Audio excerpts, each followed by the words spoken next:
Slack, you fucking moron!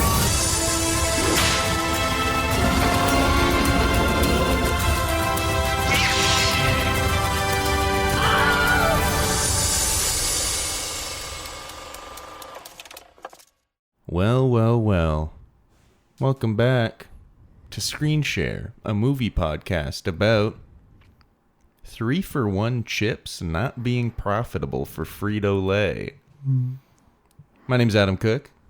And I'm Cremulon. You're Cramulan? What? Cremulon. Cramulan. I'm Cremulon. Wow, that was good enough. We're continuing our we're continuing our comedy month. We're in the second week. Ha ha ha. This one's the one where we go ha ha ha funny. And last week we did Step Brothers. Yes. Which was one of Calder's picks. Ranked high on the list. We'll see how I feel about that. Anyway, we already know. What? Never mind. I do a lot of second guessing in my life, so Yeah. I don't know if I should have given you the one. I kind of gave away an extra spot, and I don't know how to feel about it. But you know, You're a scumbag. I laid my bed, and I'm gonna lay in it. That's not how the phrase goes. This week is my I pick. made my bed, so I'm gonna try not to take a shit. No, that is my story. I poop the bed all the time. And there he is. There's the real man. It is late. I'm not gonna look at you the whole episode. Yeah, you haven't thus far, and honestly, it's making me a little more confident. I think your eyes pierce into my heart, and Yeah, because I can see how much of a myself. fake bitch you are. Wow, he went there. So this week is my episode. Calder gets 3 picks for this month of comedies. Because I get I'm 2, the funny one. because he is the funny one, and I'm the hot one All right. with Sean Evans. And I'm the funny one. With No, that was just proof. You saying I'm the hot one. because I wasn't funny. Yeah. I see. That was good. So ICIC Bank. Ice Spice. One of our teachers once told me that he took out a second mortgage on his house because there were low interest rates at ICIC Bank, which is a Chinese bank. I see how I'm connecting the dots back. Banks have money. You can buy drugs with money. Brooks in this movie is a drug dealer, smuggler. It all connects. As soon as you looked at me, you started to fall apart. I think it's just... Maybe I'm the one with piercing eyes. We gotta... So I chose game night. I had a limit. I had to figure out what 2 comedies I wanted to choose. My favorite comedy already on this list, Booksmart. We've already done it before. I kind of blew your load. I thought about doing Superbad, but it's a little too soon since Booksmart, because I do feel like those 2 movies are And it's inappropriate for you to pick that one. kind of similar in spirit. Why? Because that's more of a you movie? I own that. Okay, okay. The other reason... You look evil right now in this lighting. We got low light going for this episode. The other reason was because Jonah Hill's kind of going through some shit in the public eye right now. Oh, what's that? What? Oh, he's just apparently like a bad guy. What? Have you not heard about this? No, man. I don't follow celebrity shit. Oh, dude, this is going to be like way late news by the time this comes out. But basically, he's like kind of like an emotionally abusive boyfriend, and like a bunch of texts came out, and apparently he's like not a great guy. Which is a Is big that bummer. like when you like you get mad at me for me doing something wrong, but like I haven't done anything wrong, and you like tell me that I'm wrong and like that I've done something wrong? Is it like that kind of thing? No. Oh, okay. Yeah, I guess I haven't heard about that then. So I didn't do Superbad. I did also think that's more of a you movie, so I wanted to leave that on the table for you. 21 Jump Street, I also thought about doing, but ended up going with Game Night, which is a movie I just saw for the first time within the past like 6 months to a year, honestly. I thought we watched that together. Yeah, we watched it together at my current place. Oh, like okay. it was pretty recent first watch for me. We watched it again, so I've watched this a total of 2 times, and I'm gonna say off the top, I think one of the best modern comedies, like comedies within the past like 5 years. 5. Yeah, it's just I 5 hesitate to years. say 5 to 10, but like, it's one of my favorite. I think it's one of my favorite comedies from the few times I've watched it, and I think truly it's because it's about 75% of because of Jesse Plemons Yeah. in this movie. But like, I also think that like there's rarely like it's almost always hitting, and like a lot of the jokes are good. The couple times that it is kind of like I can tell that it's kind of like millennial humor. Not to go after millennials here. That's our thing, though. Going after Yeah. no, our thing is going on tangents. Is our thing. I think our thing is like. No, you're right. Actually, that's our thing. Like going on tangents. Yeah. Were you about to go on a tangent and then you were like, I just don't want to get punished. interesting. This is an interesting bit. You're really good at smiling to make me feel okay about laughing at the joke I made, but then not making a sound so that the listeners think that I'm just laughing at my own joke. Anyway. Yeah, I do that all the time. Okay. Anyway, I chose Game Night. I think it's really funny. I did no research for this movie at all. Fun. Fucking hell. All right, I guess this will be my episode too then. I completely forgot. That's okay. like the main reason. But yeah, I don't know. I just like when this movie came out, I kind of didn't really hear much about it leading up to it. But then when it came out, I heard a lot of word of mouth of people being like, this movie is like genuinely good. And I feel like it kind of came out around the time that people were like, comedies are kind of sucking. Because I feel like there was a period of time where comedies were not hitting anymore. To give you an example, this came out the same year as Tag. I saw Tag as well. It's Tag's fine. not very good. It's just fine. So this movie, budget $37 million. Not bad. Made $117. That's pretty good. Now, that is pretty good. But here's the thing that, like, I guess is, like, kind of explains that, is that at this point, they're getting to the zone where it's like, it's got to be a comedy and something. Right? So this is like a comedy and an action movie. Yeah. Where it's like... I feel like we've talked about before. I feel like comedy and action movie is a frequent combo. Like a very especially common now combo. where it's like, we need to make it an event. So like Tag is kind of a comedy and an action movie. Yeah. And like, so is like Let's Be Cops and Ride Along and like The Hitman's Bodyguard and stuff like that, where it's like, it's a comedy, but also there's this action thing in it, right? Yeah. Stuber, classic example that you love. Yeah. Love Stuber. Oh, Stuber, what a fucking... But like there was just a period of time where like comedies, no one was really going to see comedies, and if they Coffee were, and they were Kareem. very mid. Like they were 5 out of 10 movies, and it was just kind of like, haha, that was funny, but we weren't getting hits like we used to. And then I just heard that this was truly very good, and I just didn't get around to watching it, like I said, until very recently. Because it also came out in 2018, Yeah. which was kind of a bit of a weird zone for both of us. Where, like, I don't know, we were, like, starting at new schools and, like, didn't really have the time. And it also came out in February, so you're like, Yeah. you know? Like, it seems like a movie that they dumped in February, but But it's really, actually, like, it good. deserved a better spot, I think. It's kind of like, what was the more recent one that was like dumped in February but was actually good? I might remember it later, but like this happens every once in a while where they're like dump a good movie in the sort of dumpy area of the year. The Let me see if I dumpy can find area, it. yeah. Yeah. But yeah, then I finally watched this movie, and I kind of went in being like, I heard it was good, but like, it's probably just fine. Because I also heard Detective Pikachu was good, and then we watched that recently, and it was, wow, way worse than I thought it would be. Oh, like Knock at the Cabin, the new M. Night movie, was dumped in February this year. But it was pretty But good. it's like pretty good. Okay. But this movie, also very good. I like it a lot. Yeah. I think it's shot really well. Oh, 80 for Brady, obviously. Fucking hell. It's shot it's shot really well.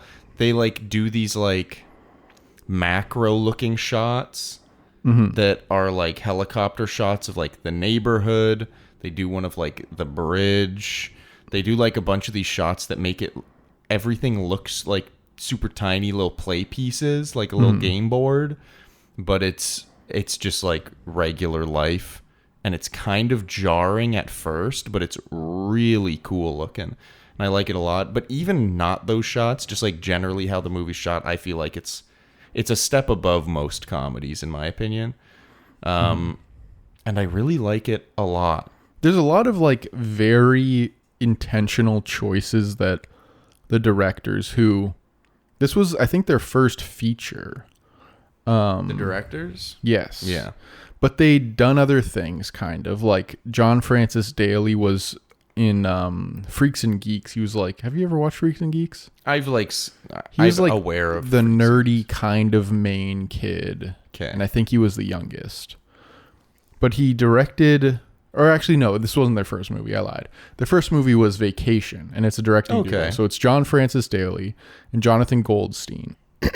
So they directed the Vacation with Ed Helms, which is like a sort of legacy sequel reboot kind of thing to the National Lampoon Vacation, Christmas Vacation, European Vacation movies. Yeah. Which is fine.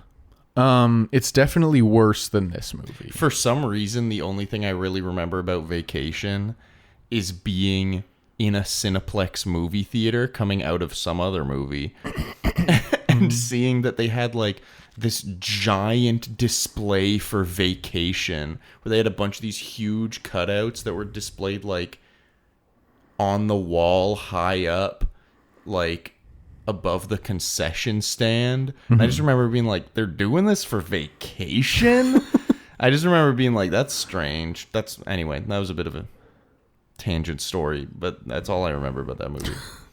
But the movie made a pretty good amount of money, made $100 million on a $30 million budget. That was Vacation? Yes. Okay. These guys also wrote Horrible Bosses, which I like. I don't know. Have you seen Horrible Bosses? I've seen clips of Horrible Bosses. I've just also heard that referenced as like one of the movies that has aged the worst as far as sexual assault jokes. But I guess it's mostly just the Jennifer Aniston bit. But like that's not the whole movie. But you never. It's not like she's supposed to be a good person. No. You know, it's not like they're like, oh, she's cool and this is cool. No, but like it's still the joke anyway. You know what? You know what's a real joke? What? He pointed at me, guys. They also wrote, I think they wrote it together. The Incredible Burt Wonderstone. Oh, nice. Okay. Which is like that That's the weird... Bo Burnham one, right? No, nope, I don't I'm thinking think so. Of a different thing. It's a weird Steve Carell, right? Steve Buscemi and Jim Carrey movie, I guess. Which I remember seeing the trailer for and being like, who the fuck is watching that? Because it was like capitalizing on like the David Blaine, Chris Angel thing 13 years after people cared. I'm pretty sure I watched that in a dentist's office. I would believe it. That's the place to watch it. But I remember being like, okay. I think they wrote Cloudy with a Chance of Meatballs 2, and then they direct Vacation in 2015. They have script credits on Spider-Man Homecoming, then they direct Game Night. Then they have, I think, writing credits on Vacation Friends. And then they direct Dungeons and Dragons and write that the new film. And then they worked on the story for The Flash. Yikes. Well, yeah. Which is like ending, but like 9 people worked on the Flash script. It's like it's probably more than 9. It's like the Elvis credits where like Baz Luhrmann has 4 writing credits because he worked on it like with 4 different pairs of like with 4 other people. Yeah, at different times. Well, also the writer of this film, Game Night. Want to know what he's done before? Nothing. Once I say this, you're gonna realize that, like, of course, this movie's well written. Herbie Fully Loaded. Wow. Talking car, or not even talking car. Sorry, what was that? Car with eyes. Mark Perez. Yeah. I feel like he did a show called Accepted. It looks like he truly hasn't done much. Back Nine. I've actually heard okay things about Back Nine. But yeah, he hasn't really done a whole lot aside from Game Night. It seems like he was kind of like in a slump and then was like, what could we do? Like, what's a good thing to do? Yeah. And it's like action comedy based around like a board game with like pretty well fleshed out characters where even the side characters have like a thing that they're going through. Yeah, and it's not like a boring thing. It's not like, I don't really... Like, the one I care about probably the least is, like, the couple who's trying to figure out... Like, they've been together since The middle Denzel school. Washington They got thing. married at 19, but then he finds out that she slept with a guy during a break they had. Like, a celebrity. Yeah. It's like, that's the one I care about the least. But I still think like it's it. funny. And I think the payoff is still good. Yeah. So, like, it all kind of works and everything kind of flows back into each other. Things that are set up are paid off. Even like the bungee cord to suck his dick thing is paid off. It does feel like everything gets a callback. Mm-hmm. Like Jason Bateman's character even specifically says at the end, because they do charades to, like, he does charades to try and get her to like push a button to make a belt move to drop a box on a guy. Which is a callback to when he did charades to propose to her. Yeah, it's like... And then she does Pictionary to tell him that she's got a bun in the oven. But like, there's just a lot of callbacks and everything feels very tight. And even while we were watching the movie this past time, there were a couple things that we were like, a little bit weird that this doesn't make sense. And then we talked about it for like 5 more seconds and we were like, actually, they kind of like wrap that up. Yeah. Like we were talking about how like they steal this egg from these guys and like we were like, those guys, like once the movie's done, definitely going after these people and killing them for stealing this egg from him because he's like a rich and powerful like mob boss basically. But then we realized the movie ends with guys showing up at the house with like guns and masks. So like they do kind of like it just feels like nothing is left hanging. Yeah. And that I feel like that's rare. It's a key especially to in a good comedy. script, love. Yeah. And there he is. Well, because like I don't leave with questions really. I just leave like satisfied. I leave with a full tummy. I leave with my appetite. Keep going. Keep going. What? Keep going. Keep going. What would my appetite has been filled? Is that Satisfied. it? Okay. Well, I already said that. Oh, It's a good sorry. film. It gets my rocks off. You don't have rocks. That's true. I'm more of a paper guy. You're a scissor. I know that. Yeah, I cut right to the bone. Anyway. So, game night. We've got Jason Bateman as our main guy. How do you feel about Jason Bateman as a leading man? Well, here's the thing. I generally don't really think Jason Bateman is like a funny guy, and he's in a lot of comedy stuff. But I don't think he's a very like funny, charismatic guy. He's more like I feel like he plays a better straight man to a comedic guy. He is the... Not to sound angry at you. No worries. But he, like, his thing is that he is the straight guy. Yeah. Let Make me sure just it's check still if I plugged in. absolutely fucked up our entire life. Yep. I think we're good. Okay, good. Nice. Thank you for double checking. And hold on. I can't check what it's recording through. Let me We'll give just it a pause. do a wow. Oh, and we're good. Hell yeah. Yummy, yummy. He is the straight guy. Yeah. And it's best shown off in Arrested Development because that is him as a straight man. A little bit biting, a little bit sarcastic, surrounded by a bunch of characters who he can play off of. So anytime he's in a room with one of these characters, even if it's kind of George Michael, he can kind of throw it back at them. And that's Yeah. like the thing that he is by far better at than anyone else. which is why I think Horrible Bosses works well. There's some questionable jokes. Yeah. If we talk about that on a episode, we can talk about that, get into that context. But him, Charlie Day, and Jason Sudeikis, where Jason Sudeikis plays between the two. Charlie Day is kind of like the whack. Yeah, he's the wild one. I just think that combo works well. Yeah.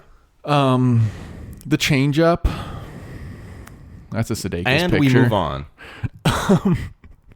But like, wait, did you say that's a Sudeikis picture?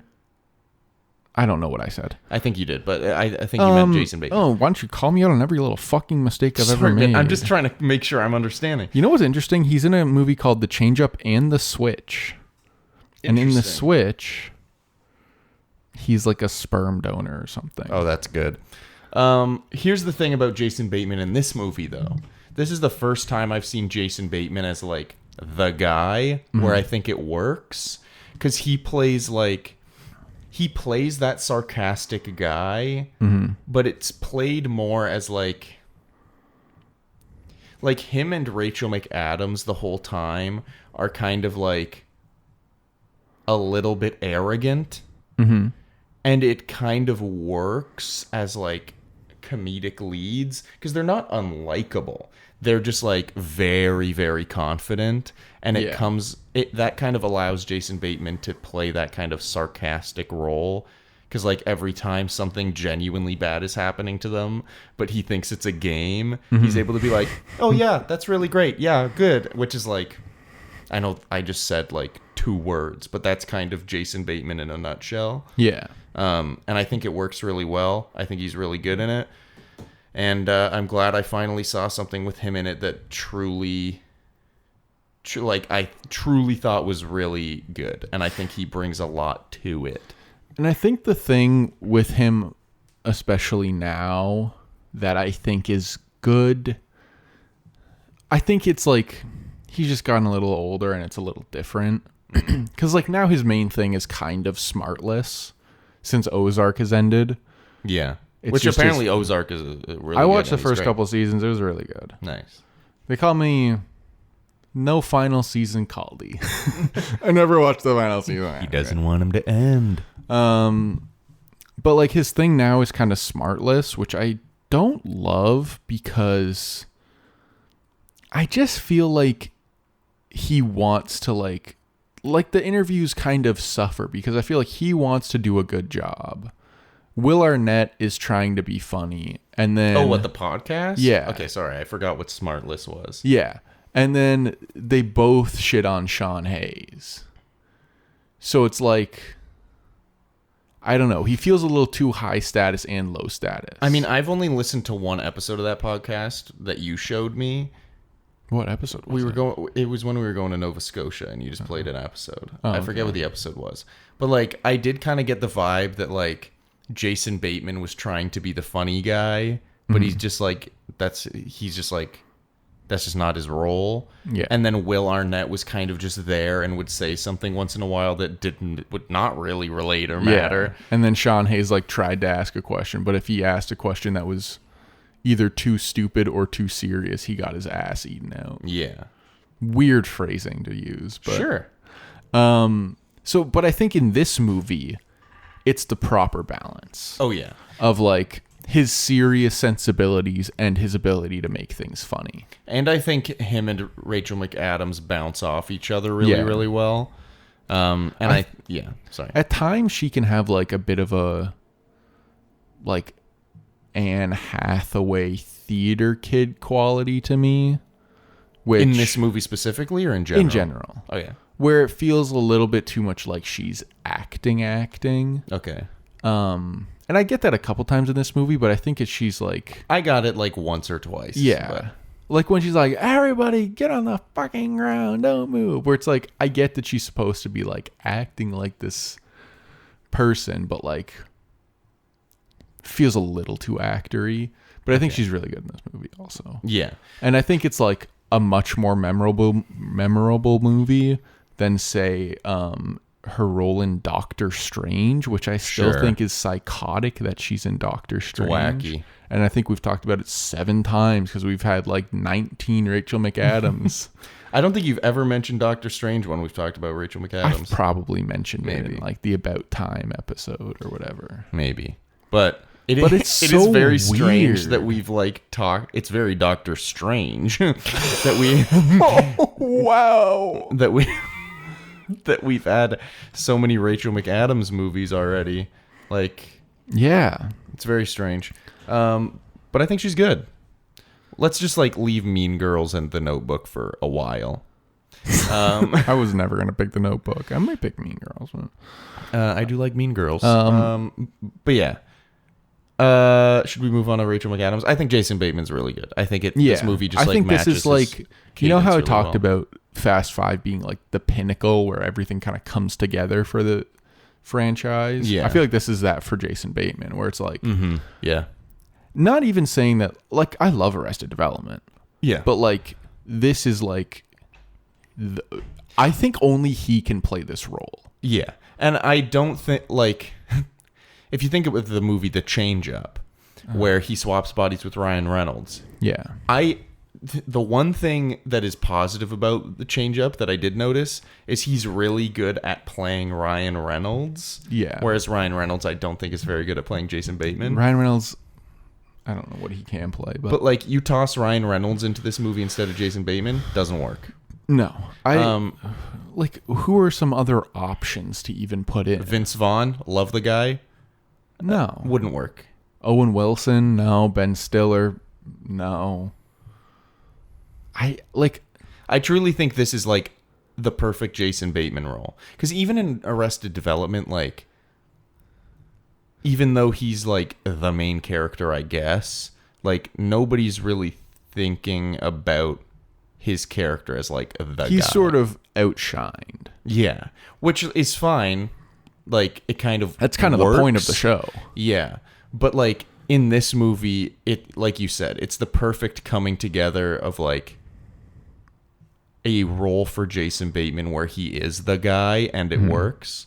That being said, just to move on, he is outshined by one person, and that's Jesse Plemons, That's true. who plays Who's- Officer Gary. I know I said John C. Reilly is one of our great actors. Jesse Plemons is also. He's like, if we're talking about underrated actors of our time, Jesse Plemons and is he's also quickly on that list. becoming properly rated, I think. Yeah, well, because he was in Breaking Bad, and He was like a weird kind of villain, right? well, yeah, he played a character named Todd, who was kind of like a little bit of a little sociopathic, like kind of just like creepy weird guy, and he like killed it.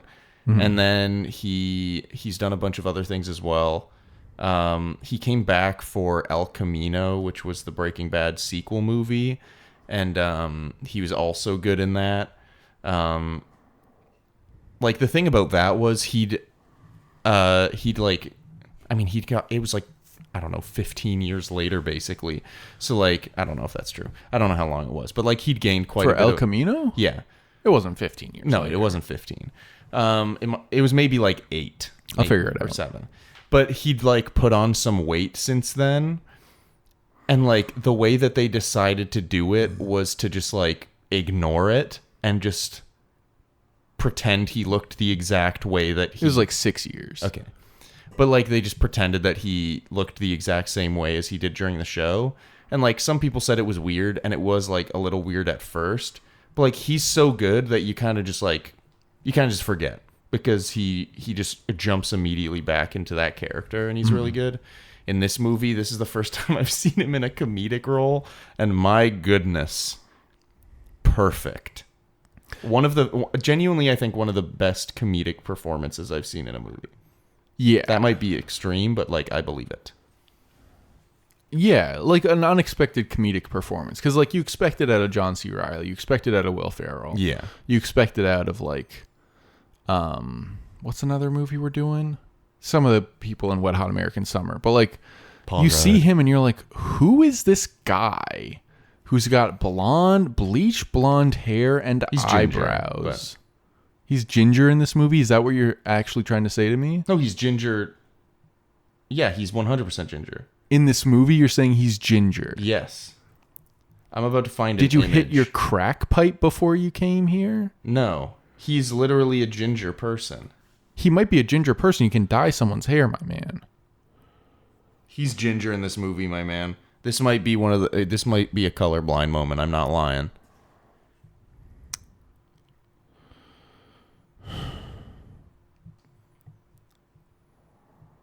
Well, he's gonna be in that new. Dude, look, you're saying that's blonde hair, my brother?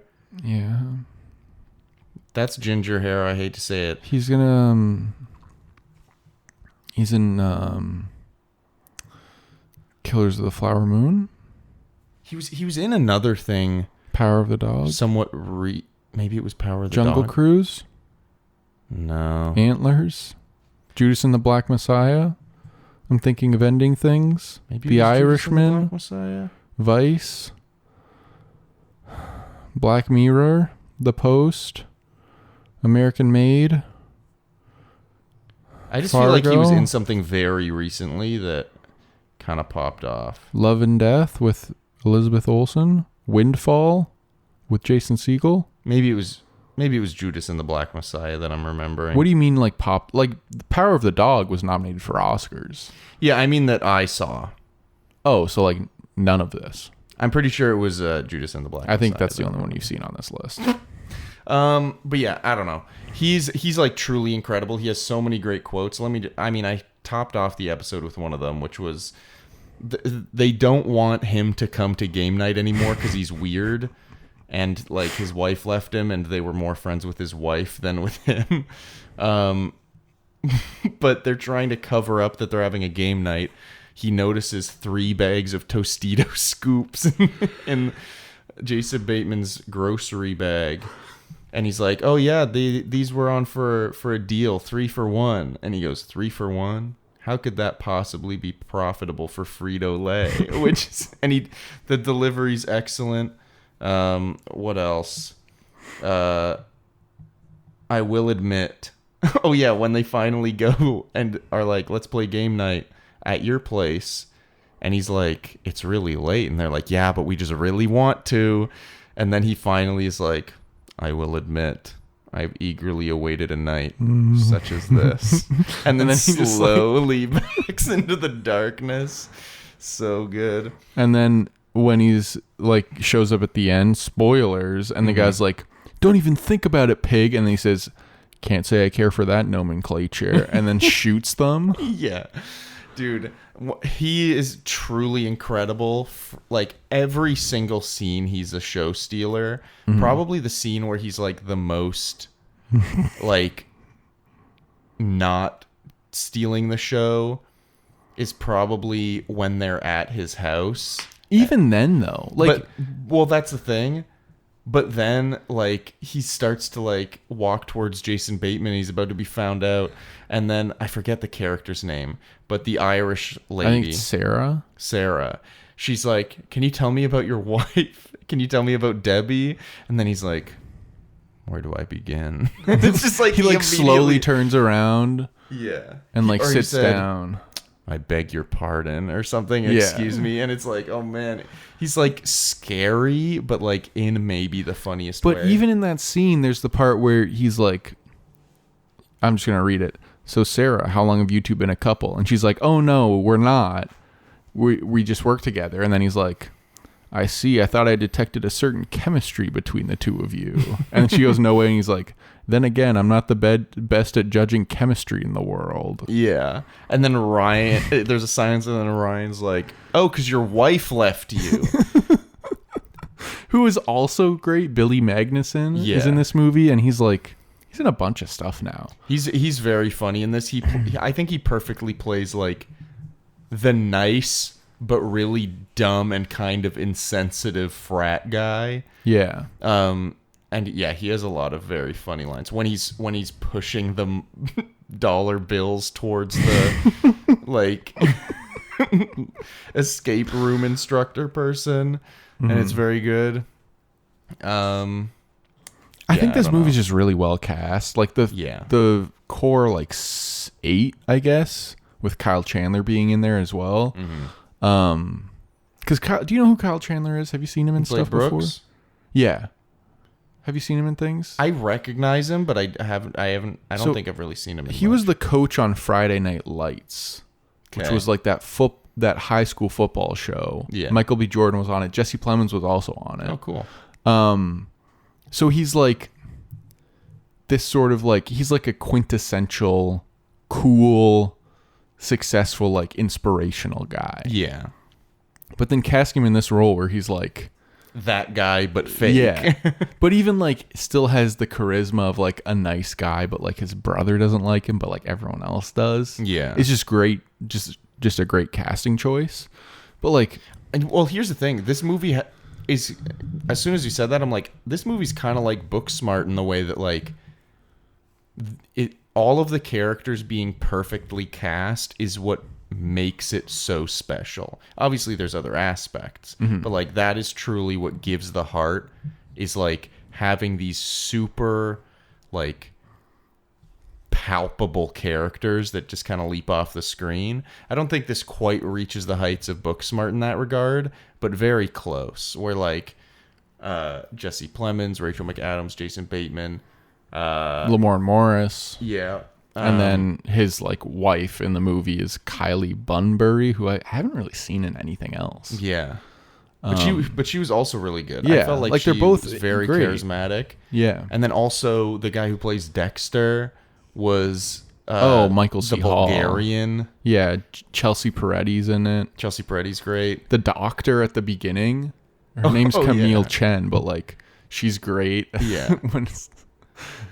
That's such an incredible scene to open on, because you get so much information about the characters and like Jason Bateman's temperament, which like you kind of got, but like the way that Rachel McAdams kind of navigates it, that's like sort of information you get. And it immediately sets up Jason Bateman's relationship with his brother, and like Rachel McAdams kind of like, I like that they show that, because in the doctor's office scene, Rachel McAdams is still kind of like on everybody else's level of being like, Brooks is the best. But then it's not until after that then she starts to see Brooks the way that Jason Bateman sees Brooks. It's like he tells her he doesn't like Brooks or like his problems, and then Brooks comes to the house in the Stingray, and then she's like, oh, fuck that guy. Yeah. And then she's on his side. And then it turns out that he was doing all of it for his brother, which like something I wrote early on in my notes was like, because since I'd seen it before, I knew that ultimately Brooks was like doing this for his brother because he loved him.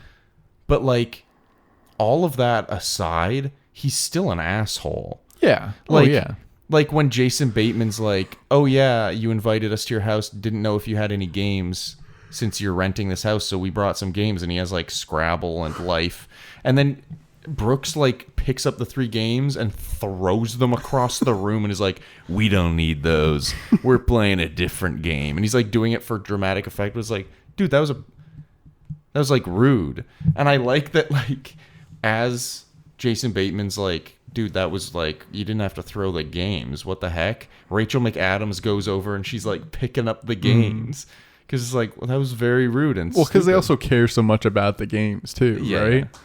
I think we should also say Sarah Sharon Horgan. I feel like she's like, I don't know why she's not in more things. I felt like she was really funny. I really, really liked her in this. She was great as like a because she was also a funny character, but I also felt like she was like the sane one. Yeah, in a lot of instances, especially with Ryan. Yeah, where she's like a normal, well-adjusted person. But also like, it's a weird relationship dynamic that they set up. And I think the relationship dynamics are all very interesting, which is why like the side plots are good, because in that relationship dynamic, Billy Magnuson's like 15 years younger than her. Yeah. Which is like obviously fine, but like you don't see that a lot. So like having the stupid one be the guy, but he's got all this like arrogance about it. Well, but then she's like also older but confident in herself. Because usually I feel like you play that role in like, or you'd have be given that role, and that character is not as confident Yeah. as she is in this movie.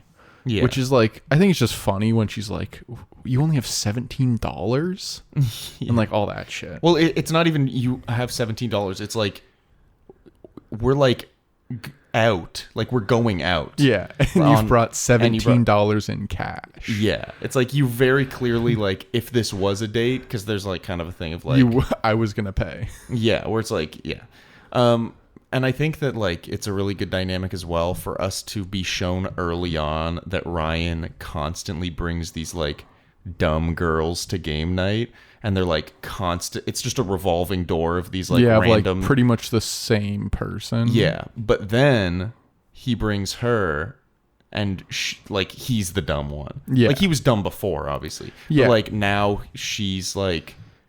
It was like people on his level, and then she's above his level. Yeah. Yeah.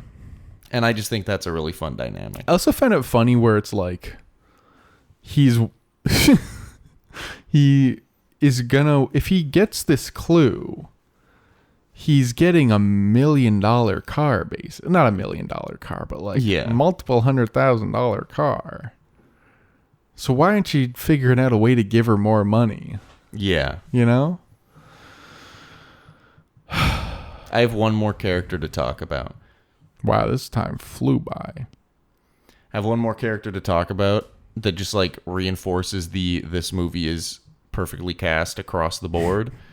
Jeffrey Wright as I was looking at the cast and he's like not in here, and because he's in like one scene. He literally maybe has like 1 minute of screen. And he's also one of our great actors. Yeah, he's another one. Yeah.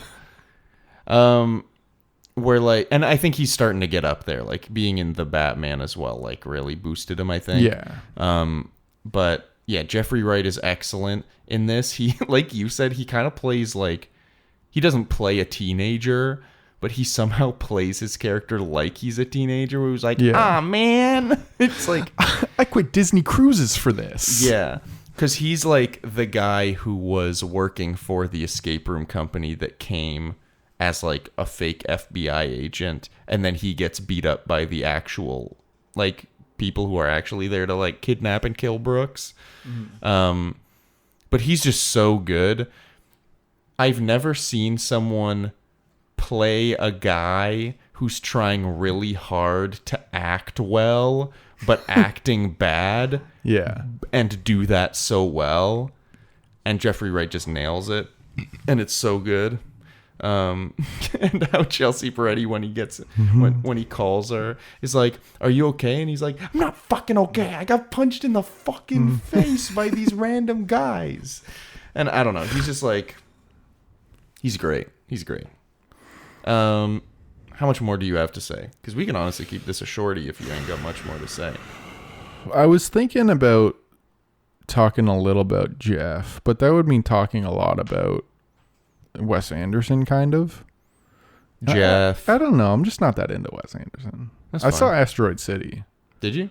Yeah. Just not my thing. That's fair. That's fine. I love Jeffrey Wright, though. I think he's pretty great in his, like, one scene. I think another thing to commend about this movie, I kind of mentioned it before, but, like, a lot of shots that don't need to have thought put into them have thought put into them. So there's, like... Yeah. The shots of the cars driving, they're framed like it's like a Need for Speed game.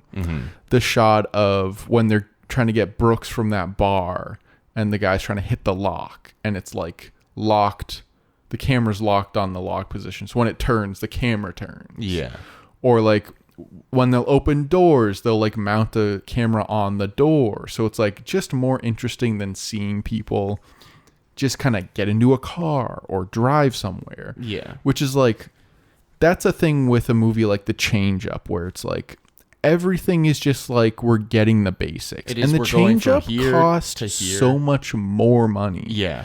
Because these little things don't really cost a lot of money. It doesn't cost a lot of money to mount a GoPro to a car. Yeah.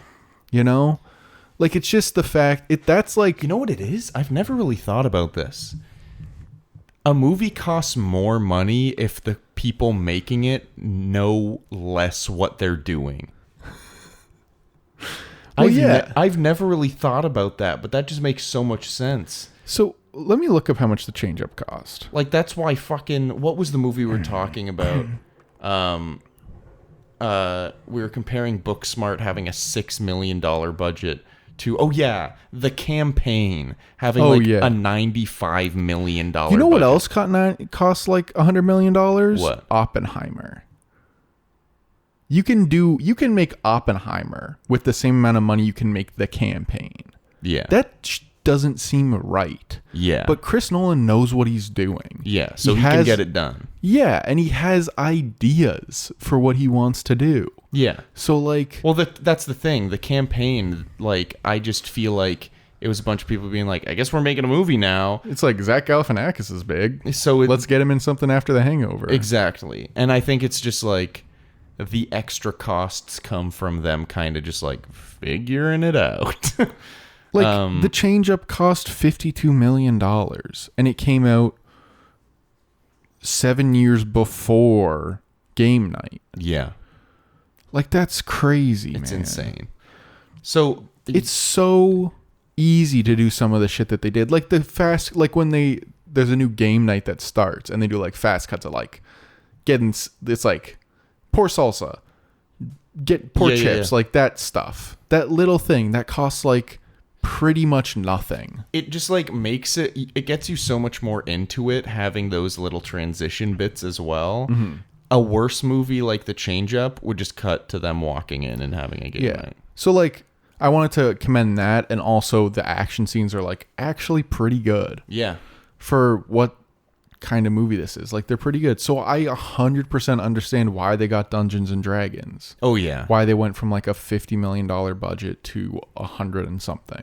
Yeah, I really want to watch Dungeons and Dragons now, man. I never caught it, but I probably should.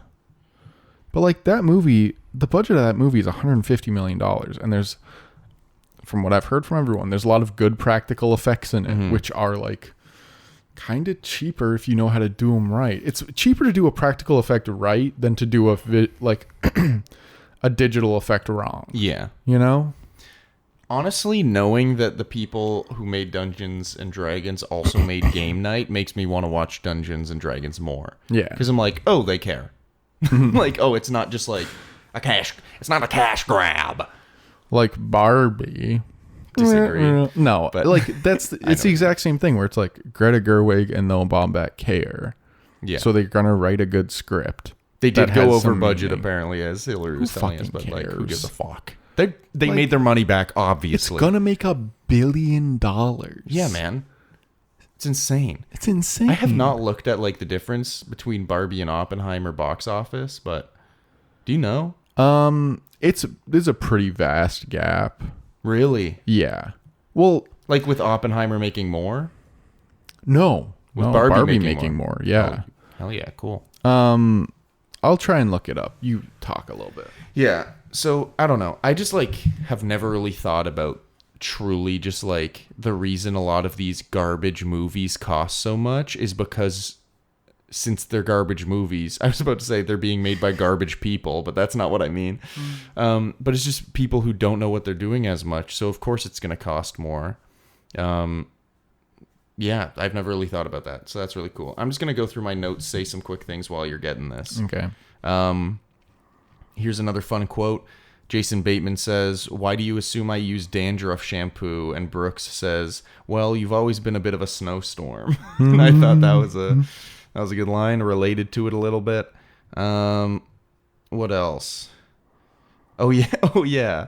When they first kidnap Brooks and one of the guys being like, "Anyone who follows us gets shot."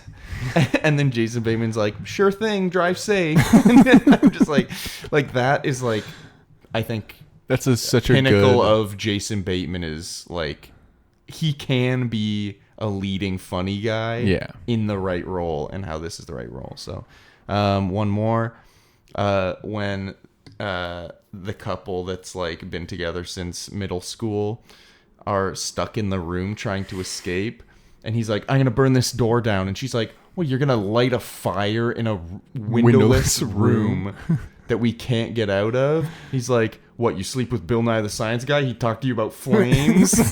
Dude, Lamorne Morris is one of the most underused guys. Isn't he? He's a New Girl. Yeah, and he's also in, I forget what the company is, but he's in like a banking commercial. Chase series, Bank, right? I think. Chase Bank, okay. No, BMO. BMO. Yeah. I thought so. He's also in Bloodshot. What do you think of that? All right. But like, he's so good. He's so good. I think he's actually. Maybe I'm lying. I think he was just in a new movie. I feel like I saw him in a trailer for a new movie. Maybe I'm lying. I think I might be lying. Oh, well, then I'm lying too.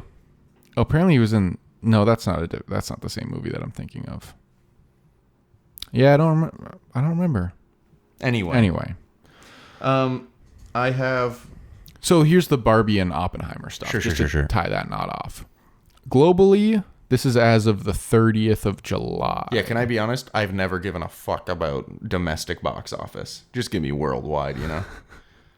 I mean, there is a difference because international, they get like a quarter of the tickets. Oh, really? Domestic, they get like half. Interesting. That's actually but good globally to know, for Barbie, it's grossed $774 million. Goodness. Oppenheimer's vastly overperforming. Overperforming? Yeah. What do you mean? It wasn't supposed to be doing this well. Oh, okay. It making $80 million in its first weekend was like double what it was supposed to. Honestly, I wouldn't be surprised if releasing alongside Barbie increased. I think how for many sure people. it did. Like I probably wouldn't have seen Oppenheimer in theaters. Oh. Honestly, No. But it's globally made $400 million, which is more than Tenet and more than Batman Begins. Oh, wow. Already. And this Cool. is the second week. Second week. Nice. Anyway. We will eventually do Barbie on the pod.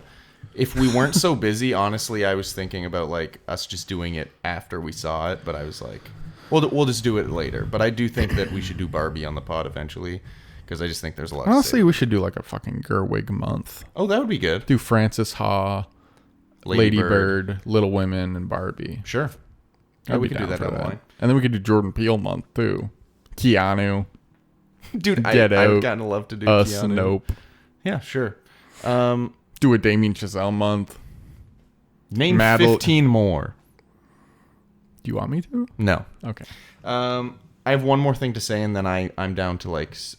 Get into the questions, Get and into then the we'll questions. wrap this son of a bitch up. I mentioned this while we were watching, but there's a very famous interview clip of Alfred Hitchcock talking about tension in movies and how, like, if you watch a scene of two guys talking about baseball for 5 minutes, boring ass scene. You watch them talk about baseball for 5 minutes and then they blow up. You're like, what just happened? You're just more like confused and surprised. Well, no, I think if you were you right the first time, where it's like if it's just a scene of two guys talking about baseball, there's no, but like tension. the blowing up is important because It like is.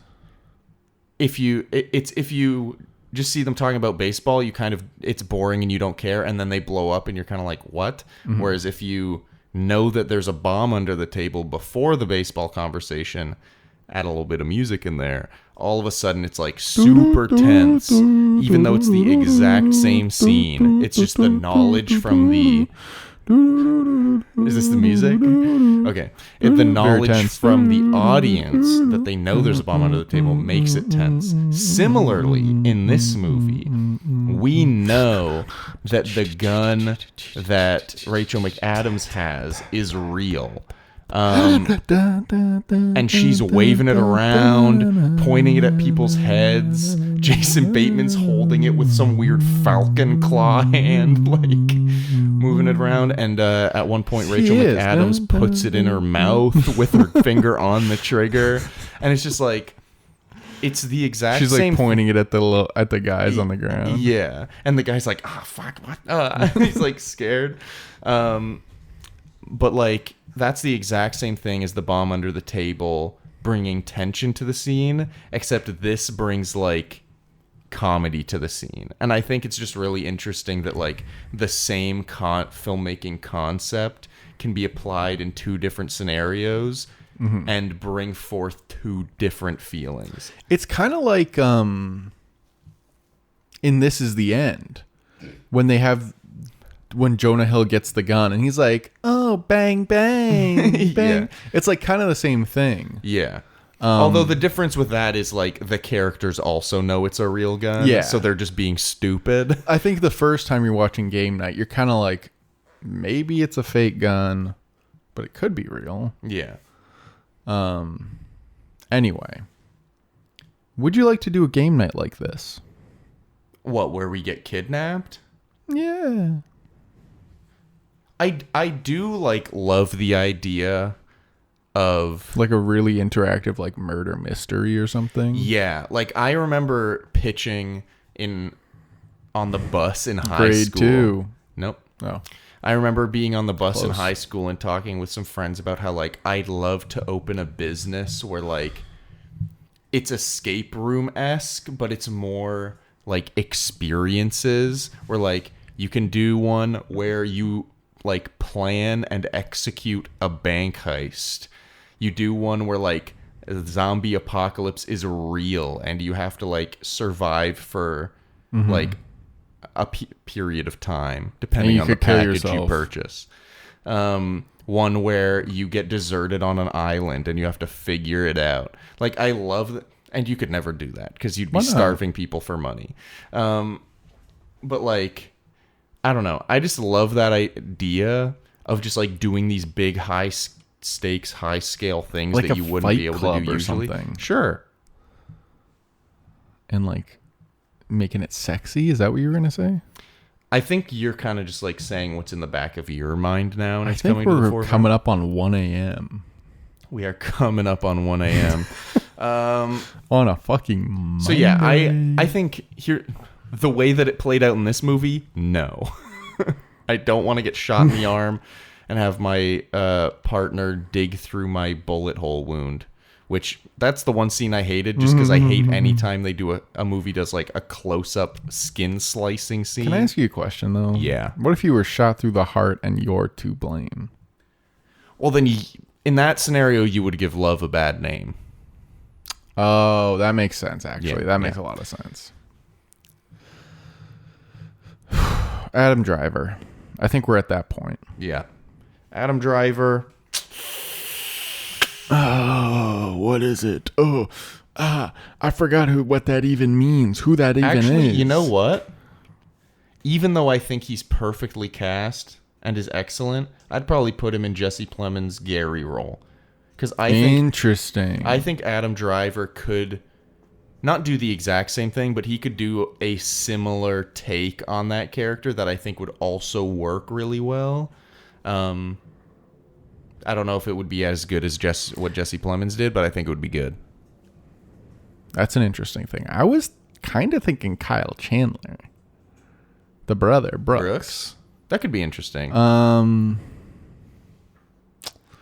Boomer. What? Boomer. Oh, the big wrestling guy?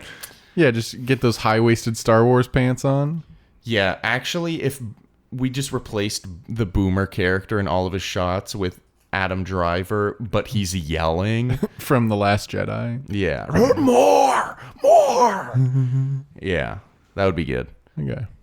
Well, I think that's fair. And then, Ranking, I guess. yeah, ranking spanking. All right. This one's going to be a little bit of Did a you hear what I toughie. said? Ranking spanking is what you said. But, like, I said it kind of like ranking spanking. What do you want from me? No, you're right, actually. I'm stupid. Never said that. It's okay. We're coming up on 1 a.m. It's okay. I'll stop eating. Never said that either. Definitely didn't say that one. Game night. Honestly, my instinct is to put this quite high, Interesting. but not like quite high. So I'd love to know where you'd put this instinctively to start. Instinctively, if I had to pick a number between 1 and 33. Instinctively. He's moving his fingers around in a weird, creepy way. Instinctively. Oh, now he's doing maybe the worst motion I've ever seen him make with his hands. Above Close Encounters. Above Close Encounters. I was not anticipating this. I was not anticipating this. I was Where going were to you put gonna it. I was going to, because I thought you were going to want to put it lower. I was going to put it in and around like the West Side Story area. Instinctively and doinctively. Very interesting. That being said, I would like to put it higher. I don't know. Actually, wait, did you say above Close Encounters? Mm-hmm. Honestly, that feels good to me. Does it feel nice? Yeah. Now, question. Knowing that I was willing to put it lower, does that change your thing, or did you truly say where you wanted to put it? I'm not sure if I give a shit anymore. All right, then I'm putting it below Harry Potter and the Philosopher's Stone, above Close Encounters of the Third Kind. Are you okay with that? I literally just told you I was okay with that. Why are you asking me another question? I'm clarifying, brother. So that means Game Night sitting now at number 8 on our list. That's way higher than I thought it would go, but I feel good about it. 7, 8, 9.